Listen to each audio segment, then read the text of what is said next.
inside the school shooting at the kids. Shots fired! Get inside! Go, go, go! I could hear gunshots outside of my classroom. Somebody is shot in another classroom. I gotta go. I can't let them hear me. Hurry, hurry, hurry. The Uvalde school shooting took place on May 24, 2022, at Robb Elementary School in Uvalde, Texas, where 18-year-old Salvador Ramos, a former student of the school, carried out a brutal attack that left 19 students and 2 teachers dead and 17 others injured. The tragic sequence of events began when Ramos shot and wounded his grandmother at their home. He then drove to Robb Elementary School armed with 2 AR-15 style rifles and hundreds of rounds of ammunition. After crashing his vehicle near the school, Ramos made his way inside, entering 2 connected classrooms, 111 and 112, unleashing chaos, where he opened fire on students and teachers, causing unimaginable carnage. Despite the swift arrival of local police, they did not immediately confront Ramos. Instead, they waited outside the classroom for over 1 hour and 14 minutes before breaching the door to engage him.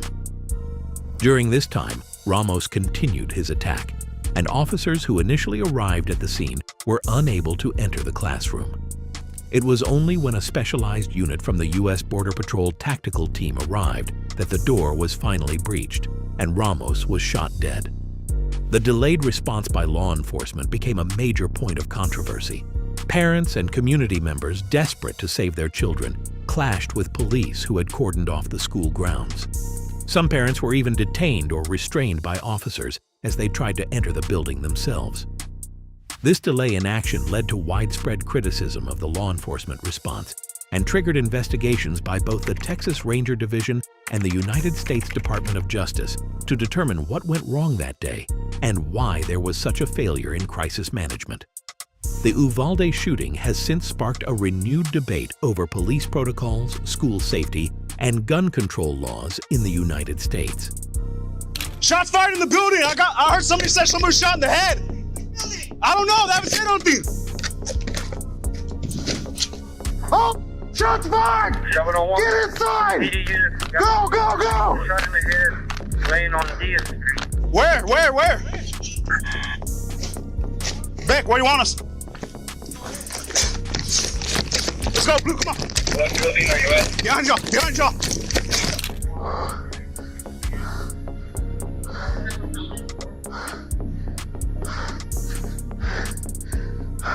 I can't break, somebody can break. Careful, guys, shot fire.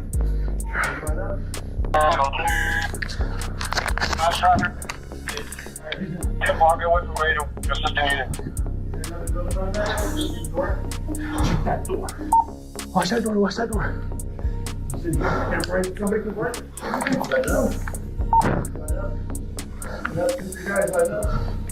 There.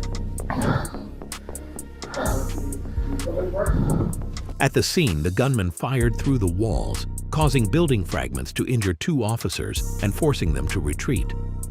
In an active shooter scenario, standard protocol requires officers to prioritize the safety of innocent civilians or hostages first, then their own safety, and finally the containment or neutralization of the shooter. However, as officers came under fire, the Uvalde Independent School District, UISD, Police Chief Pete Arredondo, who was acting as the incident commander, decided to change their strategy. Instead of treating the situation as an active shooter incident, he reclassified it as a barricaded suspect scenario. This critical decision would lead to devastating consequences. Following this change in approach, officers waited outside the school, anticipating more tactical equipment like shields and specialized units. More than 20 minutes passed when one of the UISD officers at the scene received a distressing text from his wife, a teacher at the school. She had been shot and was pleading for help. The officer, desperate to reach her, was blocked from entering the classroom where she was held by the gunman.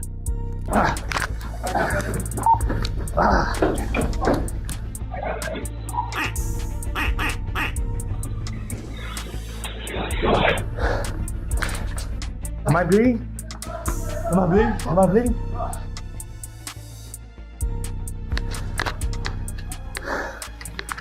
He's sitting in the classroom. He got me, right?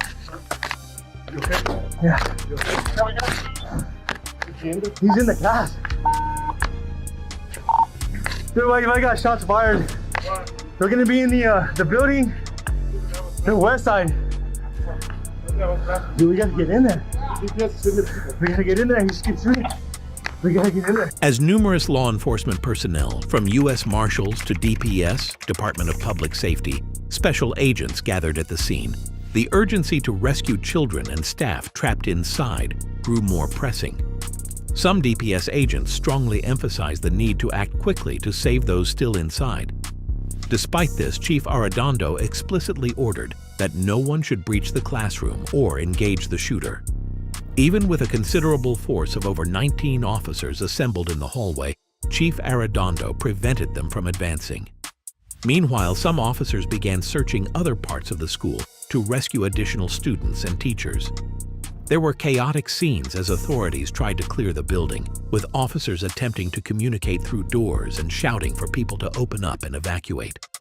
The disorganization and conflicting commands led to further delays and confusion, adding to the tragic outcome of the day.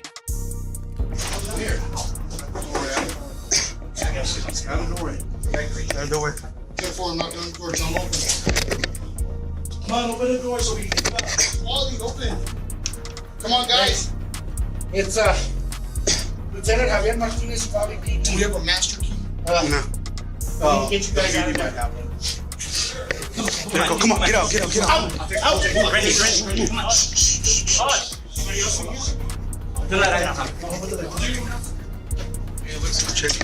Go, Wally, go.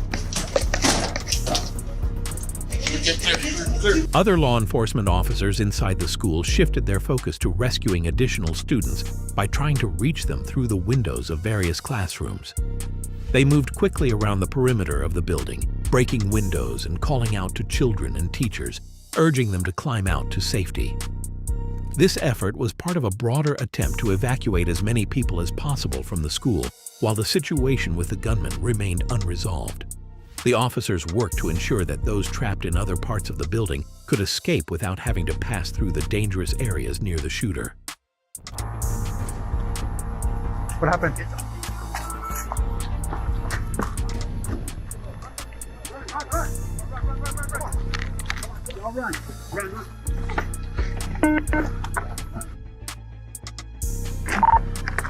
Go. Kids coming out.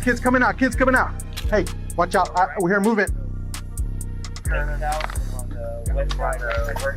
Watch out. We got kids coming. Cover them. Watch. Go, run over there. Get him out. Come on. Stop it. Come on. Yeah, go. Pull her. Go, hurry, guys, hurry. Hurry, push. Go, run. Come on, big guy.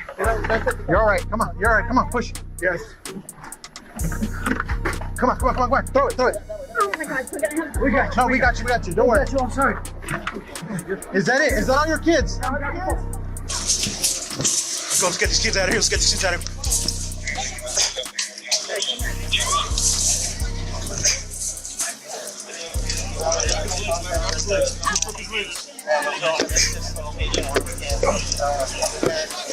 Come on, bud. Oh, you're good. Just follow. Come this way, okay? Come on. Hey! Go. Watch it.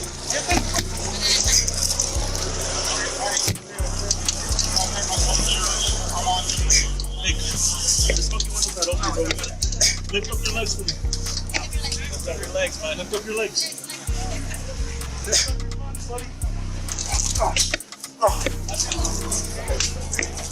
I got another kid. Watch yourself. Make sure someone's watching that door. You're okay, buddy. You're okay. We're gonna get you over this, all right? While some students were being rescued from other parts of the school, those trapped in classrooms 111 and 112 who survived the gunman's initial attack had to continue pretending to be dead to stay safe. Some of these children managed to call 911, desperately asking for help. Despite receiving these calls and knowing there were victims still alive inside, officers did not try to breach the classroom door again after their first unsuccessful attempt.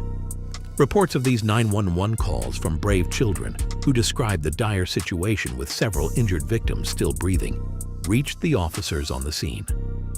This information clearly indicated that there was still an active shooter threat, and the urgency to act was evident.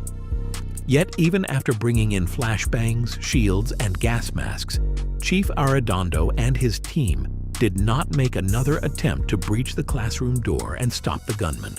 Instead, they spent over 30 minutes trying different keys to access other rooms in the hallway, rather than directly confronting the shooter. At one point, Chief Arredondo instructed the officers following him to put their weapons away and hold their positions, avoiding any further advances toward the gunman. As officers continued to fumble with keys and move around the hallway, a child, still alive but playing dead, called out to the police for help. Tragically, this drew the attention of the shooter, who heard the child and fired again, resulting in more casualties. The officers, thinking they were being fired upon, quickly took cover, believing they were under attack. In reality, the gunman was shooting at the child who had called out for help. The heartbreaking sequence of events was later recounted by a surviving teacher from classroom 111, who shared in a media interview that a student from the adjoining classroom had called out, "Officer, we're in here." But in a tragic turn, the shooter heard this and responded with more gunfire, leading to additional loss of life. This incident starkly highlighted the failure of law enforcement that day, especially given that over 400 officers were present. Following this tragic mistake, Chief Arredondo's actions were captured on a police body camera, showing a failure to take decisive action in a critical moment, which was later widely condemned. Sir, if you can hear me, please put your firearm down, sir. We don't want anybody else hurt. I know. That's what we're doing. We're trying to get them out. They're gonna break the window. Sir, if you can hear me, please put your gun down. We don't want anybody else hurt. Tell him in Spanish. Si me puede escuchar, la arma para el piso, por favor. No queremos nadie más que esté herido. Responde, por favor. Can you hear me, sir? Can't hear with this chopper. It was deeply shameful to see the officer in charge, who was also the chief of a specialized police unit meant to protect schools, attempting to negotiate with an unstable shooter who was actively harming children and teachers. Instead of taking direct action to stop the threat, he was pleading with the gunman to stop. This lack of decisive action continued until 12:50 p.m., a full 77 minutes after the shooter began his attack and 74 minutes after the first police response. It was only then that brave off-duty officers from the Texas Border Patrol arrived in the hallway. Without hesitation, they bypassed the group of local officers who were standing by and moved in to confront the shooter. They breached the classroom door where the gunman immediately fired upon them. However, the Border Patrol officers responded swiftly, neutralizing the shooter and ending his deadly rampage.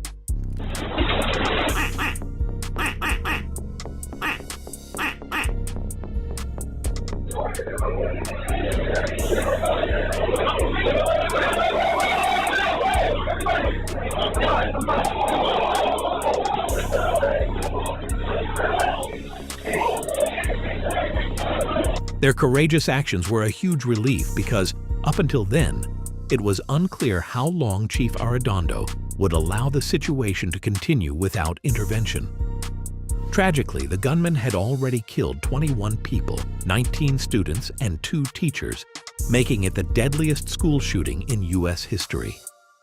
Over 20 others were injured, with 4 in critical condition. A surviving teacher from classroom 111, who witnessed the horror firsthand, expressed deep frustration and anger towards the police response that day. When asked if they felt abandoned by law enforcement, the teacher responded, "Absolutely.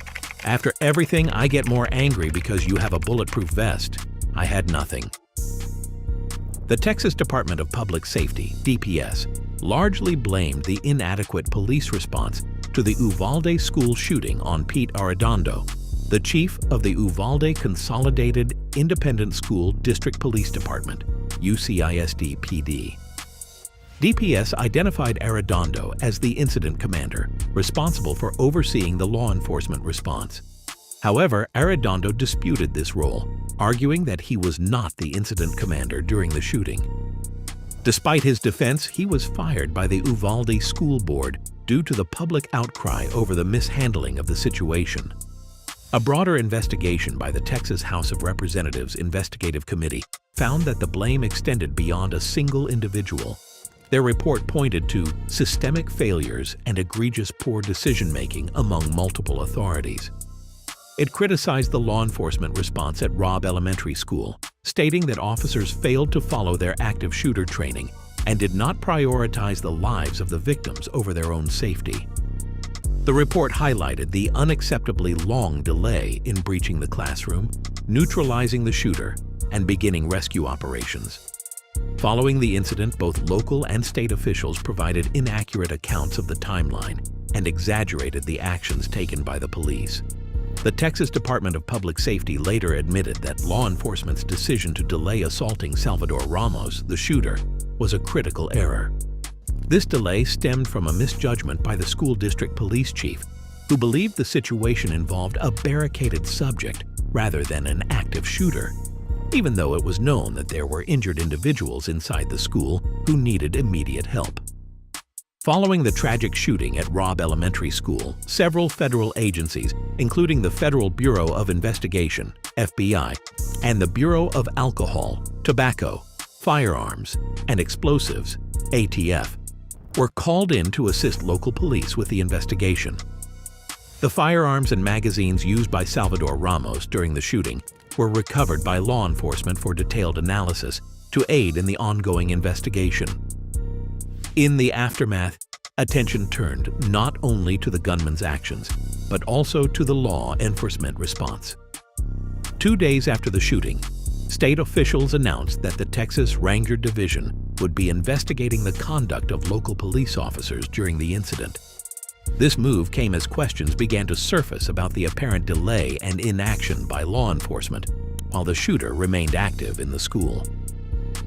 On May 29th, at the request of Uvalde Mayor Don McLaughlin, the United States Department of Justice, DOJ, announced it would conduct a comprehensive review of the law enforcement response to the mass shooting. This decision was driven by the need to understand what went wrong and to ensure accountability for any potential lapses in procedure or decision-making during the crisis. Initially, Texas Governor Greg Abbott praised the first responders for their efforts. However, as more details about the delayed police response emerged, Abbott's stance shifted. On May 27th, he called for a thorough investigation into the lack of decisive action by law enforcement. In a pointed statement, Abbott questioned why officers on the scene did not choose the most effective strategy to immediately confront and neutralize the shooter and rescue the children. His comments highlighted growing public frustration over the handling of the incident by law enforcement agencies. In the days following the shooting, reports of tension between various law enforcement agencies began to surface. On June 1st, ABC News, citing multiple unnamed law enforcement sources, reported that the Uvalde Police Department, UPD, and the Uvalde Consolidated Independent School District, UCISD, police force had ceased cooperating with the investigations. This development reportedly followed the Texas Department of Public Safety, DPS, statement on May 27th, which criticized the delay in entering the classroom where the gunman was barricaded. In response to these allegations, the DPS stated that the UPD and UCISD police forces have been cooperating with investigators, but clarified that UCISD Police Chief Pedro Arredondo had provided only an initial interview.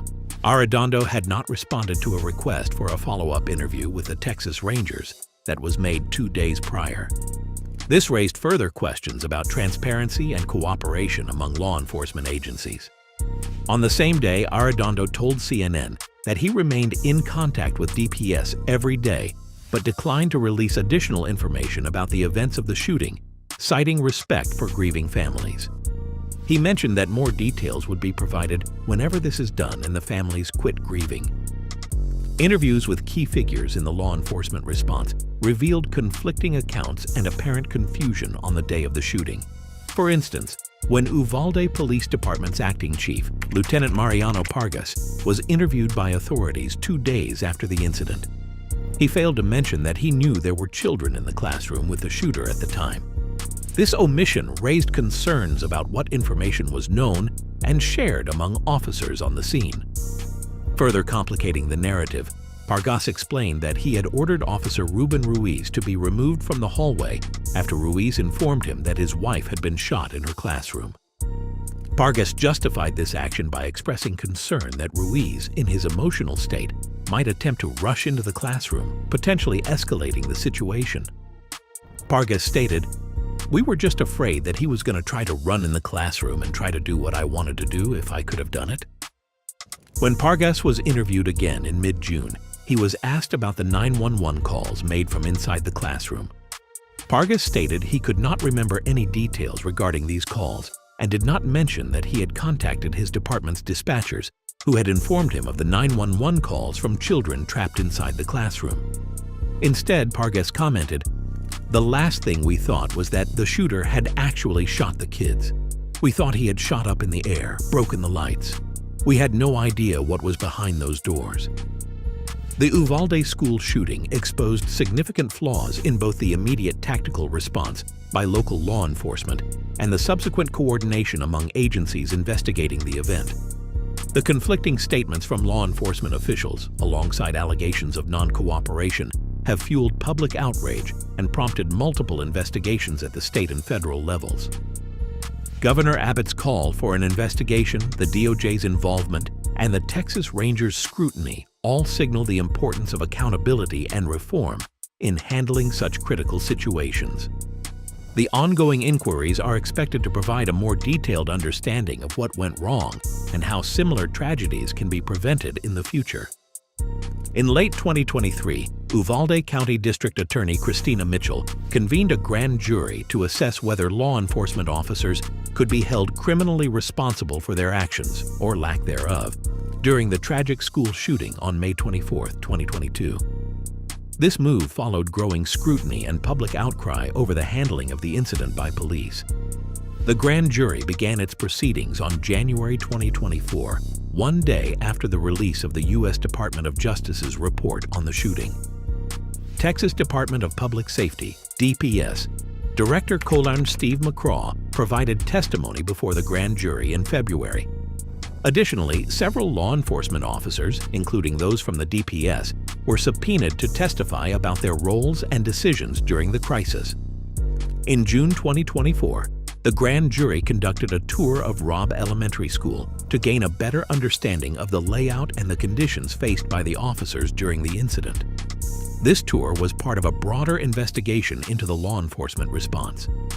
On June 27, 2024, the grand jury indicted 2 former officers involved in the response to the shooting: Uvalde School District Police Chief Pedro Arredondo and former officer Adrian Gonzalez. Arredondo was charged with 10 counts of child endangerment, while Gonzalez faced 29 counts. Both officers were charged with state felonies related to their handling of the situation during the shooting.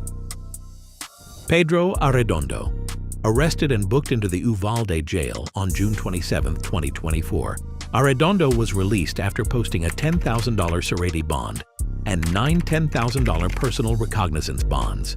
Adrian Gonzalez surrendered himself on June 28, 2024, and was released after posting a $10,000 bail. Both Arredondo and Gonzalez face potential penalties of up to 2 years in prison and a $10,000 fine if convicted of the charges. On July 18, 2024, Pedro Arredondo entered a plea of not guilty to all 10 counts of child endangerment against him. 1 week later, on July 25, 2024, Adrian Gonzalez also pleaded not guilty to all 29 counts of child endangerment. Their pleas mark the beginning of legal proceedings that will determine their accountability for their actions on the day of the shooting. The ongoing legal process will continue to unravel the extent of responsibility and provide a clearer picture of the response's shortcomings, with implications for both the individuals involved and broader law enforcement practices. In the immediate aftermath of the tragic Robb Elementary School shooting, the Uvalde community came together to create heartfelt memorials honoring the 21 victims, 19 children, and 2 teachers. The first memorial took shape right outside the school, adorned with balloons, candles, and flowers. A local man crafted 21 white crosses, each inscribed with the name of a victim, which were placed in front of the school to pay tribute to the lives lost. Beyond Uvalde, many other memorials were erected by both local residents and people from across the country who traveled to the city to show their support.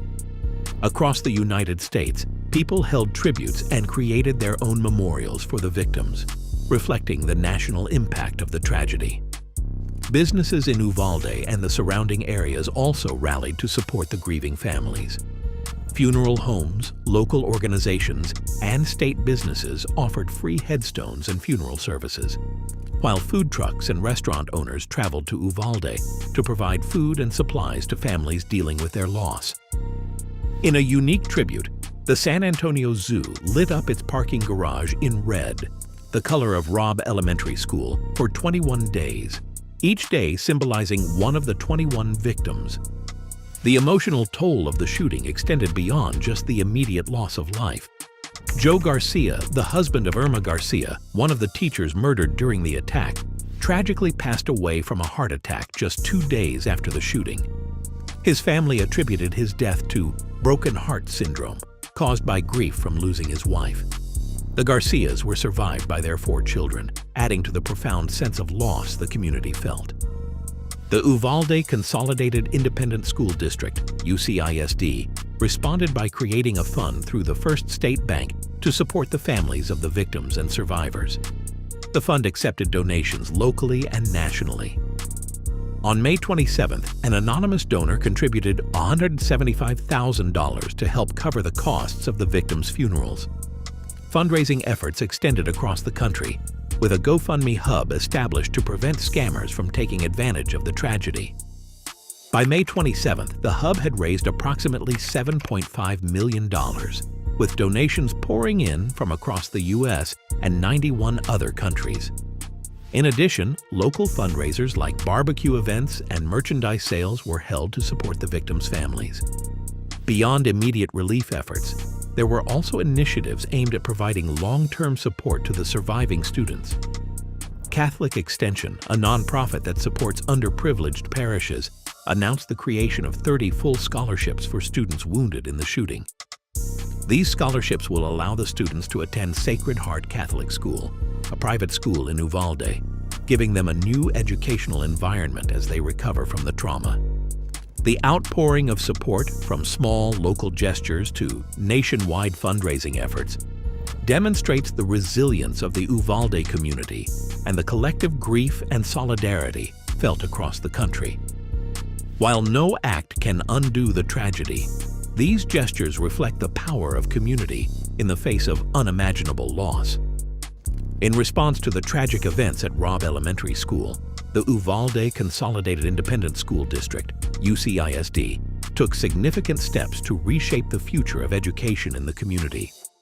On June 3rd, the UCISD board held a crucial meeting and determined that the Robb Elementary School building would no longer be used as a school.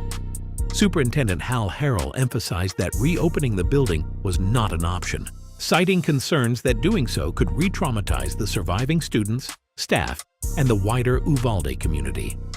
Instead, students and staff would relocate to a new campus. Shortly after, on June 21st, Uvalde Mayor Don McLaughlin publicly announced that the Robb Elementary School building would be demolished. This decision reflected the community's desire to move forward and avoid any potential emotional distress the presence of the building might cause. By April 2023, the UCIS Board of Trustees approved plans for a new elementary school to replace Robb Elementary. The new building, slated to be constructed next to Dalton Elementary School, will serve students from pre-kindergarten through 4th grade, forming a consolidated campus. Construction began later in 2023, and as of May 2024, The new school, still unnamed, was on track to open its doors in the fall of 2025. The creation of a new school not only serves as a practical step toward healing, but also symbolizes a new beginning for the children and families of Uvalde. The decision to close Robb Elementary, demolish the building, and build a new school demonstrates the district's commitment to helping the community recover and ensuring that the students' educational environment is both safe and nurturing. On May 24, 2023, the community of Uvalde and supporters across Texas gathered to honor the victims of the Robb Elementary School shooting on its one-year anniversary. A series of emotional memorials were held, drawing survivors, family members, and supporters. These events included a 77-minute vigil, a poignant reminder of the time authorities waited outside the classroom during the tragedy, alongside candlelight vigils, a symbolic butterfly release, and traditional mariachi performances to commemorate the lives lost. At the national level, President Joe Biden marked the anniversary at the White House.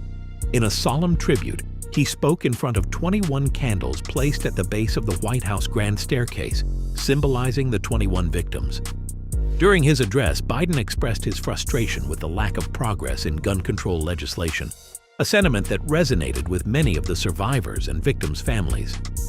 In Uvalde, the anniversary brought mixed emotions of grief and frustration. Many survivors and family members continue to await the conclusions of investigations and legal cases, as well as the enactment of policy changes.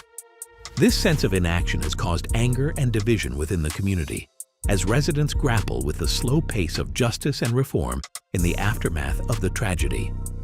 The anniversary served not only as a moment of remembrance, but also a powerful call for accountability and change.